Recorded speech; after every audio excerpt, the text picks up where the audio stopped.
The text from Jenna came in 3 beats like a jump rope. Personal session ran long. Client has a tiny window. Then, don't wait up. Then a selfie of a sunset over the foothills with her hair in a high knot and a caption, quiet head before the climb. At that same minute, the tones hit at station 12 and we rolled on a kitchen fire off Colfax. Smoke rolled black like a bad thought. The pan took the heat, nobody died, and by the time we hosed down the cabinets and set a box fan in the doorway, her picture of the sky was still staring at me from my lock screen. I'm a firefighter, I know what heat looks like. I also know when someone's selling it. I'm Marcus, 35, born on the east side, raised on cheap pizza and Broncos games. They call our firehouse the Red Castle, even though it's just brick and a sleeping bay that smells like coffee and rubber. When the bell pops, you don't think about yourself. You think about the next right thing. I married someone who sells the idea that pain is a privilege. Jenna is a spin instructor at a gym named Altitude Ritual, the kind that puts neon under the bikes and makes 30 people pedal like they're trying to outrun a storm. She's good at it. She can make accountants cry with a song playlist. The name that kept showing up in her mouth this year was Andrew, an ex-linebacker who tore up a knee, fell in love with kettlebells, and turned into a Denver fitness celebrity. People put videos of him on their fridge. He's 6'3" and talks like a coach who wants you to bleed for your life. He's a hero in the room, Jenna said after a charity ride. He sees people. I didn't doubt it. Some guys can look at a crowd and make everyone feel seen. Some guys practice that the way they practice bench press. The first thing that wasn't quite right came in quiet. I was setting up Jenna's Apple Watch on the family account because she wanted her playlist to sync. She hates the tech side, and I don't mind it. We both forgot to switch a few settings back.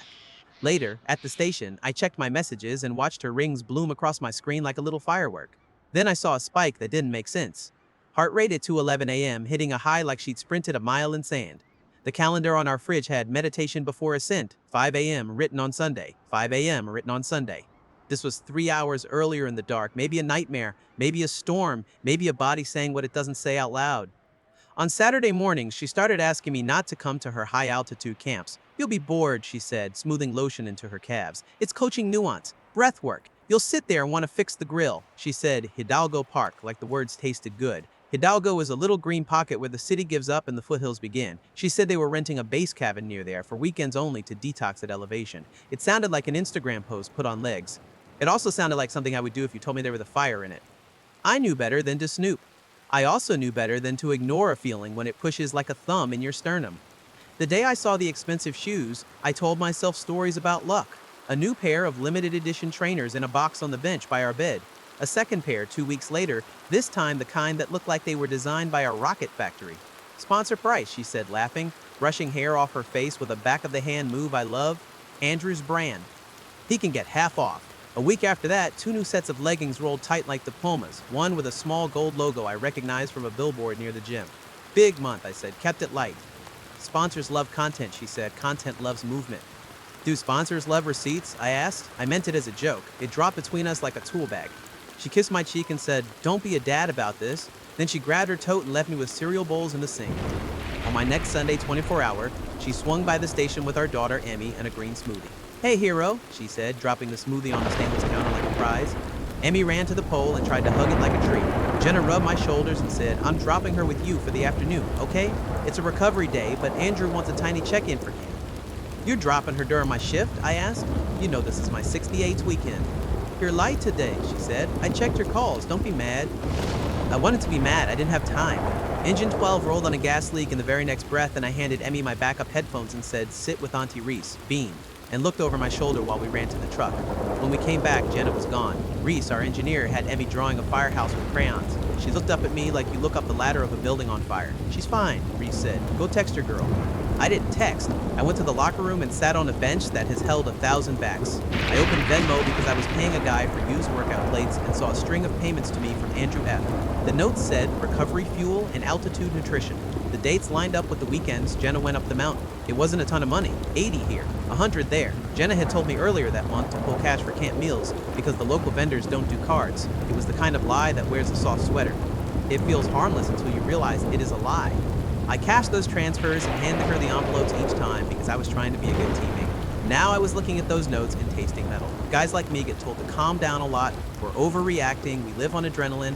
I went to the bay and wiped down the rig for the 3rd time in 2 hours so that I wouldn't go upstairs and throw her shoes in a trash bag like a TV fool. Monday, I set my alarm for 4 and drove up toward Hidalgo before dawn in a truck that rattled the way old trucks do when they're holding more than they look like.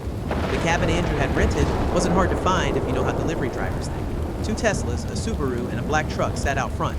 The porch light was off and the inside lights were a low glow. The sign on the gate said, "Private rental, no public access." A pile of broken down boxes leaned against the recycling bin. I parked far enough not to wake anyone and walked like I was a deer with too much brain. The boxes told the story people think they're hiding when they put the lids down. Protein powder the size of a paint bucket, vitamin packs, a brand of B-complex that gym people love, and another box that had been ripped to get the shipping label off clean. The tear left the corner of a logo I recognized from a story on ESPN about doping bans. I didn't need a whole label. I took a picture of what was left and the shipping codes that weren't peeled. I also took a picture of the trash because the trash is what saves people in more ways than one. A coyote yipped, a clean, high sound that made me realize I'd been holding my breath. The cabin door opened a crack. Two voices spilled out, one a whisper, one a laugh that carried like a song out of a locker room. The laugh was hers. The whisper was his. I didn't need to see them. I backed away and got in my truck and put my hand on the steering wheel and waited for my heart to remember how to beat like a normal thing.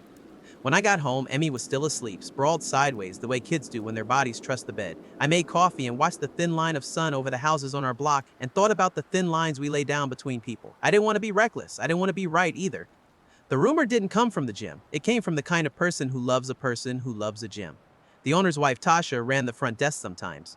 She'd seen me at a charity event last year and remembered my face because I carried a treadmill into the back when a guy fainted. She came up to me in the parking lot at King Soopers while I was loading milk. Tasha is the kind of woman who wears quiet earrings and watches the room like a mother hawk. "I shouldn't get involved," she said. "Then don't," I said. I wasn't being rude. I wasn't going to put words in her mouth and then punish myself for believing them. She leaned closer anyway. "Andrew's been buying needles at the 24-hour pharmacy by the hospital. The tech is a kid from my church. He says it's all legal supplements and vitamins at altitude," she said, making quote marks with her fingers like they cut skin. "He keeps saying no alcohol at his retreats, but he keeps buying syringes." "You sure?" I asked. It came out softer than it felt. "I'm sure enough to tell you," she said. "I'm also sure enough to say this out loud so that if you need someone to say they saw something, I am that someone. You don't have to burn the gym down, but you don't let a man sell clean living and then hide what he's injecting, not in my town." I thanked her. I didn't say the other thing in my mouth, which was that love is a drug with worse withdrawal than any steroid on the market. That night, Jenna came home wired like the string on a bow. She walked in circles in our kitchen while water boiled and told me about a woman who cried on the bike because she finally believed she could stand up. I wanted to be happy for the woman on the bike. I also wanted to slam a picture on the table and say, "Tell me the truth before I make it bigger."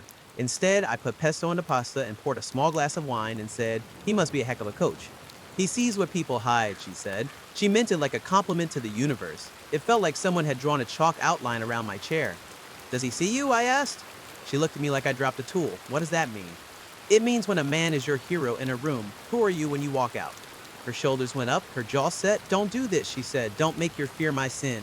"What sin?" I asked. "You want to say a word out loud, say it. Don't make me play fill in the blank every Sunday night." She stared at the stove until the pot rattled. "You're gone half the weekend," she said. "You run into burning places and then you come home and you're emptied out and it's beautiful and it's hard and some days I don't exist in the room with you, Marcus." "You exist," I said and meant it hard. "You exist so much some days I can't hear my own bones over it. I'm drowning in the way you exist." She laughed once, which was worse than crying. "I asked you to come to camp with me," she said. "You said you'd be bored." "You told me not to come," I said. "You said I'd be bored." We stood there with a pot of green pasta between us and 20 unspoken things built a wall I didn't know how to climb. When she reached for a bowl, I put my hand on the counter and said, "Are you using anything at those camps?" "What?" she said. For a second, she looked like a kid caught with a lighter. "No." "Because selling clean is different than being clean if Andrew is doing needles in the dark," I said. "And if you're with him, that is my business." "Don't say needles in the darks like you're rewriting a script to make me a villain," she said. "I'm a grown woman. I'm not an addict." "I'm not calling you an addict," I said. "I'm calling him a liar who uses people's lungs to build his brand. I'm calling this house a place where we don't lie." She put the bowl down. "I can't do this right now," she said. "I have to teach in the morning." She walked down the hall and shut the door like shutting a lid. I slept on the couch. The house smells different on that level, coffee and chalk and the faint rubber of Emmy's sneakers. At 2:11, my phone buzzed with a quiet alert of a heart rate spike on a wrist that wasn't in the bed. I lay there and stared at the ceiling and tried to decide which is worse, knowing or not knowing. The next day, Andrew posted a story about a box throwdown at the gym. Teams chalked the beat of 100 jump ropes. He tagged Jenna and 3 other coaches and wrote, "Let's make some lungs sing." The thought of 100 bodies trying to become one made my head feel like a bell. I decided to go. The floor was a grid of rubber and hope. Guys with thighs like tree trunks and women with shoulders you could set a ladder on. Jenna was in black, hair braided, skin bright. Andrew paced the warm-up area with a whistle in his hand and a shirt that said "W.E. Bleed Clean." When he saw me, he gave me that smile men give other men when they think we're on the same side by default. Firehouse, he said, like a label. Respect. Thanks, I said. Private word? He raised his hands like, here we go. We're in the middle of a thing, he said. 2 minutes, I said. Warm up is warm up. This is heat. He went still. You can see why he used to hit men on purpose for a living. He follows challenge like a heat-seeking missile. He nodded toward a corner near the plates. 2, he said. We stepped into the shadow by the wall. He stood too close because men like him do. I didn't step back because men like me don't. My voice came out even. She's not your equipment, I said. He blinked. He let the silence sit for a second, waiting to see if I'd fill it. I didn't. He chuckled. Nobody's anybody's equipment, he said. Your wife is a grown woman who chooses her work and her joy.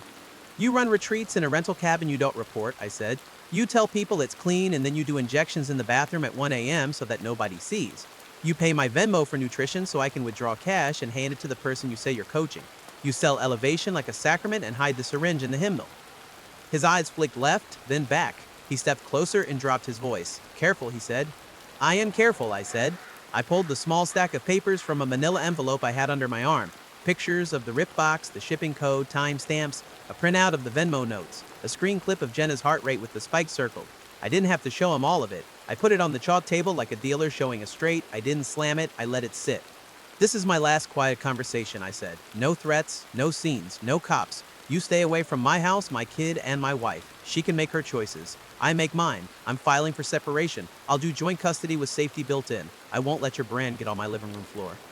He stared at the paper like it was a language he didn't read. For a flick of a second, something human passed over his face. Then he smiled without his eyes. You think you're the first husband to walk into a gym and try to drag his woman back to the life where she forgets who she is? He asked. No, I said. I think I'm the first one to walk in with a quiet voice and receipts. He leaned on the table with both hands. Chalk dust rose up and made the space between us a little fog. You think you scare me? He asked. I think you don't want your sponsor seeing a thread of a story that makes you look like a liar, I said. I think you don't want the gym owner's wife testifying to what her tech saw at the pharmacy on a Tuesday night. His jaw worked. He laughed once, then again louder like he wanted the room to hear that he was having fun. Jenna walked over then, bright and pale at the same time. What's happening? She asked, looking from his eyes to mine like there was a rope between us she could grab. Nothing we can't finish with a stopwatch, Andrew said. He tapped the papers with 2 fingers and left. He didn't look back when he blew the whistle and the room roared. I didn't like his back. Men who walk away without looking leave messes for other people to sweep. Jenna stood in front of me, small suddenly, shoulders not so square. Why here? She asked. Why like this? Because you chose here, I said. Because you chose like this. She put her hand over her mouth like a person trying not to vomit up a secret. Please, she said, can we talk after? We will, I said. At home, not here. You go do your work. She nodded. She turned to go. She turned back. Am I a monster? She asked. No, I said. You're a woman who wanted to feel alive enough to breathe all the way down. That doesn't make you a monster. It makes you a person who made a choice. I'm a person too. My choice is not to share you with your hero. Her shoulders dropped with the relief of someone finally getting an answer, even if it wasn't the one they wanted. I left before the last heat. The air outside bit at my cheeks. Denver cold is a knife that cleans you.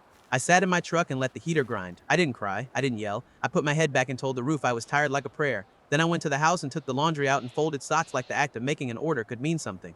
That night at the kitchen table, we did the thing you do when you're cutting a life into pieces that still look like a life. We talked about Emmy, about school pickup, about weekends, about the words joint legal custody and right of first refusal. The ink on the papers was dark and glossy like oil. I said I'd file Monday. She nodded like she understood what the word Monday means when it is in a sentence like that. I didn't mean to hurt you, she said. I know, I said. I also didn't mean to get good at fire. It's still what I am. She touched the manila envelope and then moved her hand like it burned. He's not my world, she said, small. Then leave him outside of it, I said. If you choose him, you don't choose me. It's that easy and that hard. She looked up like a person on the bottom of a pool looking for the surface. Do you hate me? She asked. I hate the way this feels, I said. I don't hate you. I don't have the energy to hate you and still be Emmy's dad in the morning. She laughed, and this time the laugh wasn't cruel. It was the sound of someone admitting gravity still works. Emmy is the only person I've never lied to, she said. Keep it that way, I said. Tell her age true. We don't put adult weight on kid bones. She slept at her sister's that night. The house made the sounds houses make when they are surprised they are emptied out. The fridge hummed, the clock on the stove clicked over to midnight, and then to 1, and then to 2, and then to 3, and every number felt like a thing leaving. I went to the sleeping bay at the station the next night, and the quiet there, the breath of men who trust each other enough to snore, felt truer than any of Andrew's screaming motivation videos. The story didn't end with punches or sirens. Linda, the gym owner, suspended Andrew from running off-site events until further notice after Tasha brought up the pharmacist. Sponsors started asking questions in emails that had the tone of a man straightening his tie before an apology. The cabin rental company sent a polite letter that said, no commercial use. The pharmacy manager called to say they reviewed policy on bulk syringe sales. Jackie from our block brought a casserole because she felt a shift in the wind. People know. They always know. They always know. Emmy asked why mommy sleeps in a different house on some nights. I said, we are working on making our family less yelly on the inside. She thought about that very hard and said, do we still do waffles? I said, Saturdays, always. On my mornings, we walk to school with our gloves tucked in our sleeves. I put her hair in a ponytail that is always a little crooked. She says, it's okay, Dad, I like it like a comet. We practice spelling with the letters on license plates. We argue about whether clouds look more like mountains or dogs. There is a hole where a hero used to stand in our house. Heroes don't pay bills, fathers do. Jenna texted me one night after a late class. I told him to stop, she wrote. I told him I'm done. I typed good and deleted it. I typed I hope you are well and deleted it. I typed thank you for telling me and sent that, she wrote. He says I'll regret walking away from greatness. I wrote, some greatness has a receipt. She sent back a single word, ouch. The best night was a quiet one. Emmy fell asleep with a library book on her face. I carried her to bed and stood in the doorway and watched her breathe. The furnace kicked on with that whoosh that makes you feel like someone bigger than you is keeping the house warm. I made tea. I stared out at the backyard where the snow made everything look like a clean page. If you'd been there, I would have told you this wasn't a victory story or a revenge story. It was a staying story. I stayed honest. I stayed with a kid who needed breakfast at 7. I stayed with a crew who needed me in a rig at 3 a.m. I stayed with myself. On shift, at 2 in the morning, the bay is a cathedral of tools and air. Reese sleeps with one arm over her eyes. Buck's feet hang off the end of his bunk like he's a kid who grew too fast. The radio is a shark in the corner waiting to move. In that quiet, I hear everything I can live with and everything I can't. I can live with being alone. I can live with my wife choosing a different room. I can't live with lies shouted over music and sold as health. I won't live under another man's whistle. Maybe Andrew will reinvent. Men like him always do. Maybe Jenna will find a thing that isn't a man to make her lungs burn on purpose. Maybe I'll meet someone who smells like safety and laughs like water over rock. Or maybe I won't. For now, there's a little girl who draws fire trucks with purple wheels and asks if the moon follows our car, and there's a city that gives me calls and smoke and the thrill of doing the next right thing until the sun comes up. If you're wondering what justice looked like here, it was quieter than I imagined. It was a stack of printouts on a chalk table. It was a sentence in a kitchen that ended a story without catching the house on fire. It was a judge signing a paper that said, I get equal, saying a life we made together, and equal time to show up for it. It was a bedroom at the station where the night sounds honest and the only thing yelling is a bell that means go help someone because that's still who you are. 2 questions for you. Where is your line between motivation and manipulation? And would you step over it for someone who made you feel seen? If you had the proof in your hand, would you blow the whistle in the middle of the room or take your heart home, lock the door, and keep what's left safe? If this story landed for you, tell me why and subscribe for more.